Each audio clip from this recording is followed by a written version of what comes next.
Hi guys, we're gonna go my part 2 of my life. So basically where I left you off at is these people taking my sister from me and I not knowing who they were after several visits, meeting them at the local McDonald's, and it was a little hard to adjust after that. I felt like somebody was punishing me for something. You know, why would they take my sister? And basically, thinking back on the reasons why they took her, it makes sense now. She was told to take the garbage out to the road, and we lived right by a set of railroad tracks.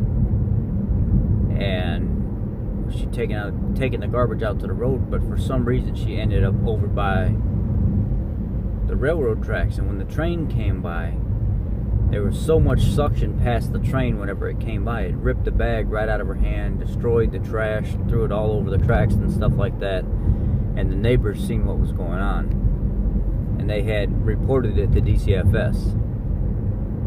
Basically, DCFS stepped in and they found some other things that were going on, because me and her have different fathers, and her father would see her from time to time on the weekends or whenever he could. They found bruises on her, finger bruises on her ribs and stuff, where somebody's been grabbing her too hard and like really hurt her.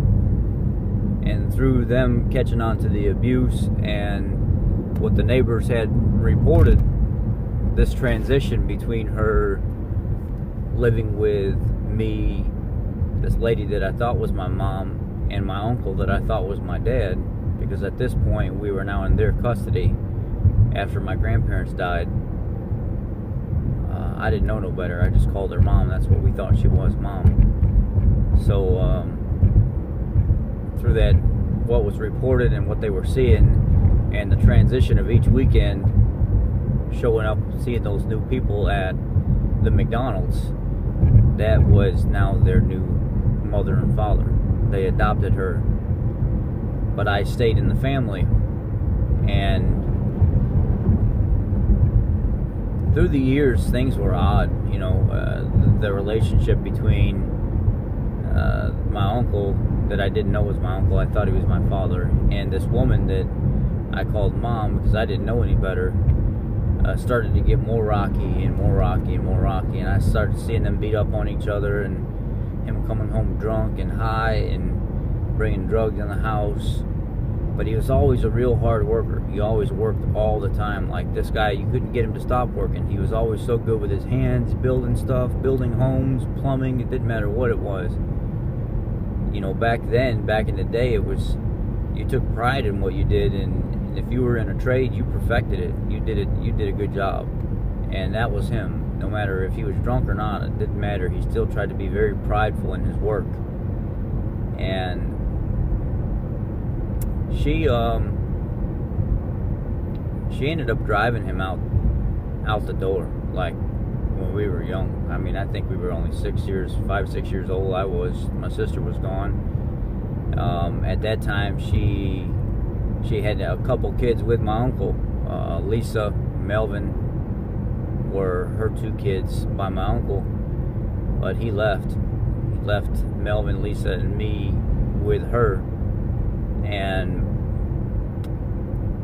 she was a terrible mom, neglecting us all the time. You know, would wear clothes until they were just so wore out you couldn't wear them. Wore shoes until the bottoms were falling off of them before you could even get a new pair of shoes. And then even at that, you still probably went without for a while, or you were having to share other people's shoes. And just barely being fed. Just didn't feel like it was right at all. But I would see pictures of me with this other woman, this younger woman and this other woman, and I always thought to myself, I wonder if that is my mom.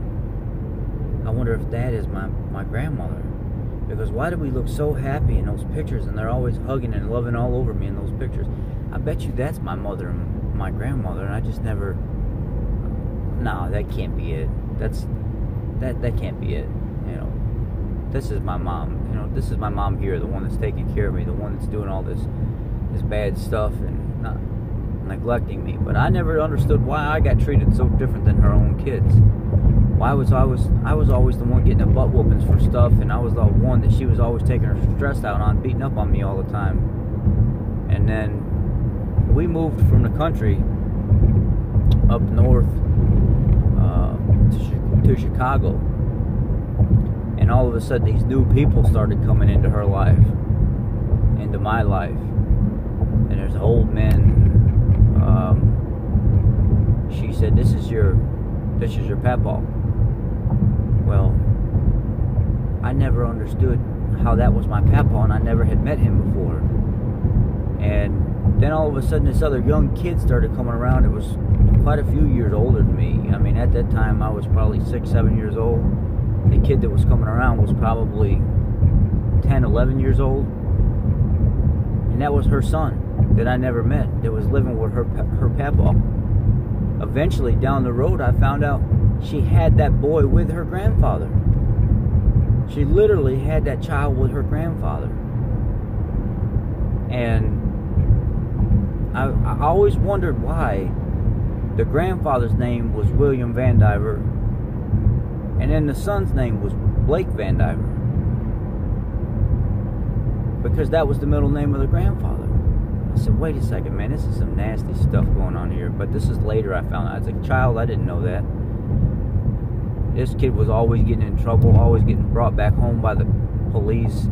He was later in his adult life, as we got older, I think I was 13, 14 years old, or no, 13 years old, that he ended up going to prison for breaking some guy's nose and pushing his nose bone up into a skull. I think he almost killed the guy. He's getting girls pregnant and out running the town with his crew, his gangbangers and stuff up around Chicago, always breaking into cars and stealing stuff. I mean, he's literally up to no good. And luckily I didn't have any doings with him as I grew up.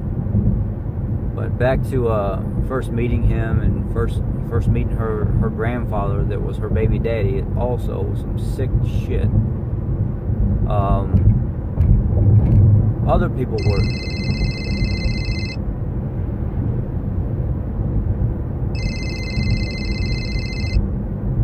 sorry about that. Other people were starting to get introduced into the mix, and different faces, and then all of a sudden this old man's name was Kenneth Sharp, and the old man's dead now. Well, he started living in the home, and then he started kissing on her and touching on her and stuff, and I said, man, wait a second, what's going on here? Who's this guy? This guy was like 68 years old, and she was only like 30, maybe 29, 30 years old, and it just didn't look right. And I could never figure out what was going on between the two of them, because he's just this old man. It didn't make sense for that old man to be with that young girl. I mean, I was a kid, I didn't know no better, but he was awfully nice to me. He never mistreated me, he never done nothing wrong to me, he never hit me. And then this is when the chores started happening. This is when the whole school thing started getting mixed up. I remember one night she left her glasses on the table, and her youngest kid, Melvin, got the glasses and he's playing around with them. He broke them, and I knew how violent she was. So I took those glasses and I threw them up in the window behind the couch so nobody would see them, because I knew what was going to happen to him if she found out. She was going to beat him silly. So I said, you know what? If anybody finds out about that, I'll take the blame for it. I was the oldest. I was the one always getting beat anyway. So when she found the glasses and she asked who did it, I said, you know what? I did it. It was my fault. I broke them and I got scared and I threw them back there. Man, she beat the living mess out of me. She beat me so bad that I was bleeding down my back and bleeding down my legs. It didn't matter what it was. She would pick you up and hit it with the metal dowel that goes across your closet that you hang your clothes on. You get beat with that. She'd pick up pieces of wood, boards, spatulas. It didn't matter what it was. She would beat you silly with whatever was around. Studded belts. She'd tear you up. And I paid for it on that one. And this old man started bringing these packages and stuff into the house sometimes, and then all of a sudden she started asking me to go with her to go pick these packages up. I was only 8, 9 years old at this time,